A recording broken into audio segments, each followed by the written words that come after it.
profesorius minėjo, artėja gripo sezonas, žiema, tačiau visiems turiu misiją visus jūs supažindinti su situacija vakarų Afrikos šalyse, Afrikoje, kol dar nėra įvežtų atvejų į ES šalis, taip pat ir Lietuvą. Kiekvienai šaliai reikia ruoštis ir mus tai įpareigoja, rekomenduoja tarptautinės organizacijos sveikatos, pasaulio sveikatos organizacija. Tačiau, kaip rodo praktika, kadangi Amerikoje jau yra oficialiai užregistruotas įvežtinis ebola karštligės atvejis, tai didžiulė rizika, kad toks atvejis gali būti ir užregistruotas ir Europoje. Mano pranešimas yra parengtas ir paremtas oficialiais Europos lygų kontrolės centro pranešimais ir pasaulio sveikatos organizacijos duomenimis. Taigi rugsėjo 23-osios galbūt šiai dienai, aišku, tie skaičiai jau yra pakitę didėjimo linkme, tačiau rugsėjo 23-osios duomenimis buvo daugiau nei 6500 ebola hemoraginės karštligės atvejų. Turiu galvoje suminiai duomenys patvirtinti, įtariami ir galimi, ir daugiau nei 3000 mirties atvejų. Kalba eina apie 3 vakarų Afrikos šalis, kuriuose daugiausiai ir labiausiai plinta, ir iki šiol tas plitimas nėra sustabdytas. Kituose šaltiniuose yra minima Nigerija ir Senegalas, tačiau šitos dvi šalis, Senegalas yra kaip plitimą sustabdžiusi šalis vardijama, o Nigerija kaip plitimą ribojanti šalis. Ten plitimo mastelis ir skaičiai yra žymiai mažesni. Maždaug 11 savaičių pasaulis nežinojo, kad vakarų Afrikos vienoje iš šalių, tai yra Gvinėjoje, prasidėjo ebola hemoraginės karštligės protrūkis, ir tik tai po 11 savaičių pasaulio sveikatos organizacija įvardijo šituos susirgimus kaip neaiškios etiologijos Gvinėjoje prasidėjęs protrūkis.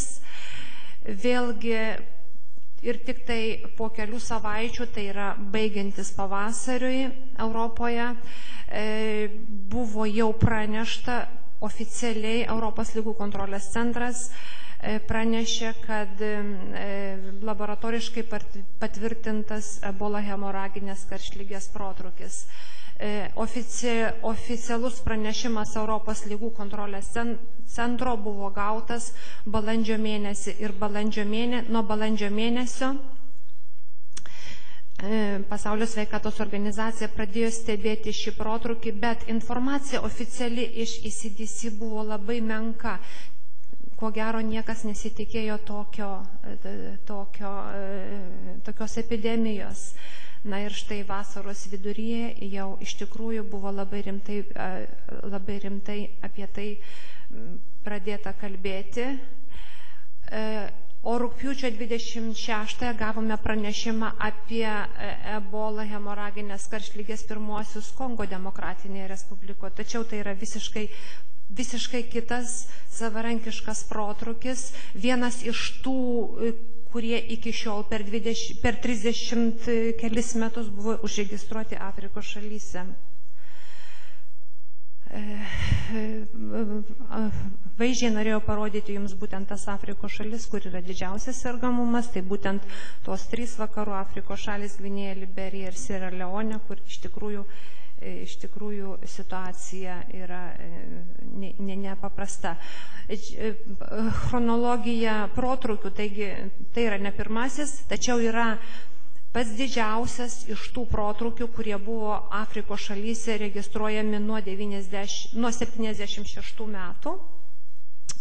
Ir buvo skelbiami įvairiausi duomenys, reiškia, kodėl būtent tokio masto tas protrūkis.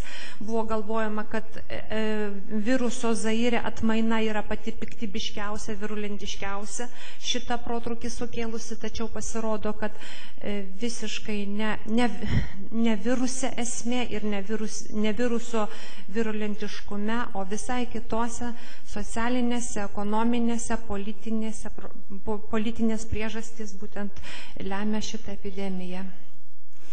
Šiek tiek trumpai apie virusą, kad viruso rezervuaras šikšnosparniai, virusas patenka migruojant šikšnosparniams ir per vaisius užkrėstus į primatų, kitų miško žvėrių populiaciją.